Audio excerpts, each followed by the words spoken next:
میرے آقا و مولا صلی اللہ علیہ وسلم کا گزر ایسے لوگوں کے پاس ہوا جن کے پیٹ بہت بڑے بڑے تھے، جیسے مکان ہوتے ہیں نا بڑے بڑے مکان، ان کے پیٹ بڑے بڑے مکانوں کی طرح تھے اور ان کے اندر سانپ بھرے ہوئے تھے جو باہر سے نظر آ رہے تھے۔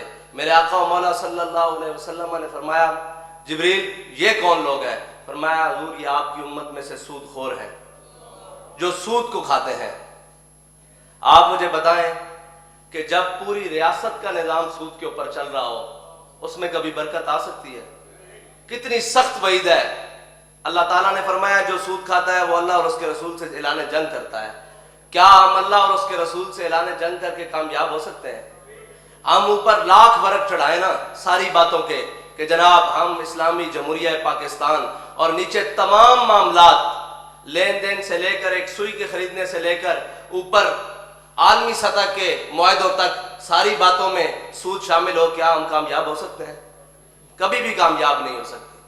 اور اگر وہ کہتے تھے کہ جی لوگ دنیا سود کا کاروبار کرتی ہے، ہمارے قائد فرماتے تھے کہ دنیا کے لیے وہ اصول نہیں ہے، قرآن ہمارے لیے اترا، دنیا کے لیے نہیں اترا۔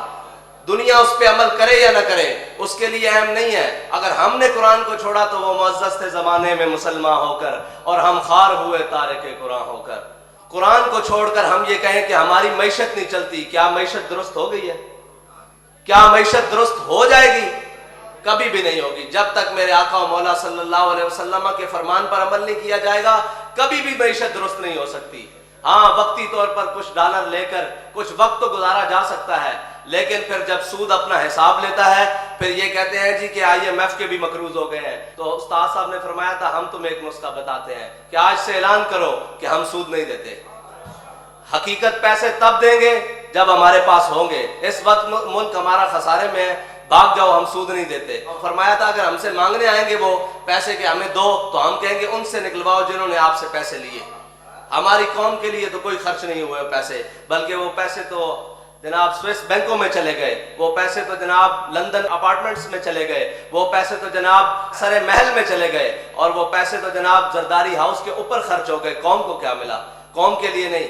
تو اگر پاکستان کے اندر حقیقی معیشت کا نظام درست کرنے کے لیے کوئی مخلص ہے تو سب سے پہلے سود کا نظام ختم کرنا ہوگا، اور سود کے نظام کی موجودگی میں کبھی بھی پاکستان کی معیشت ترقی نہیں کر سکتی، اور اللہ اور اس کے رسول سے جنگ کر کر ہم کبھی بھی ترقی نہیں کر سکتے۔ میرے آقا و مولا صلی اللہ علیہ وسلم نے آگے ایک منظر دیکھا، جب آپ آگے گزرے کچھ لوگوں کے پاس تو جن کے ہونٹ اونٹوں کی طرح بڑے بڑے تھے اور جن کے منہ میں پتھر ڈالے جاتے، پھر جناب جہنم کی چٹانیں ان کے منہ میں داخل کی جاتی۔ اب منہ اتنا سا ہے اس کے اندر جہنم کی چٹان داخل کی جائے، آپ دیکھیں کتنا دردناک منظر ہوتا۔ جب وہ پھٹ جاتے ٹوٹ جاتے پھر دوبارہ صحیح ہو جاتے، پھر دوبارہ نئی چٹان داخل کی جاتی۔ میرے آقا مولا صلی اللہ علیہ وسلم نے پوچھا کہ جبریل یہ لوگ کون ہیں؟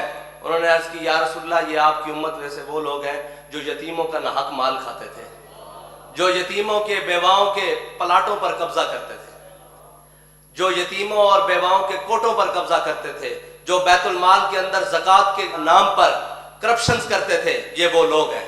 ان کو یہ سزا تو قیامت تک ہے، اور یہ سارے جن کو سزائیں مل رہی ہیں یہ رب سے دعا کرتے ہیں کہ یا اللہ قیامت قائم نہ ہو، ہمارا حشر تب کیا ہوگا، ہمیں کیا سزا، تب کیا سزا دی جائے گی۔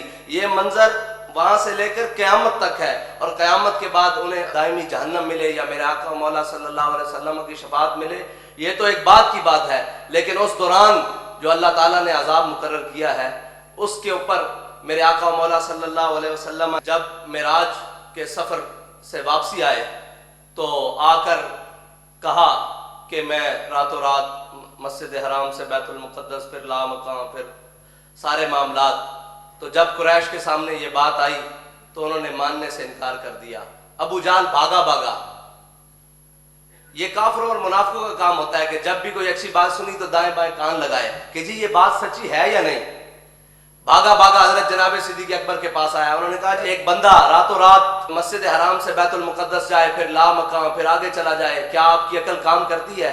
قربان جاؤں حضرت صدیق اکبر پر۔ پوچھا یہ کہا کس نے ہے، یہ بات کہی کس نے ہے؟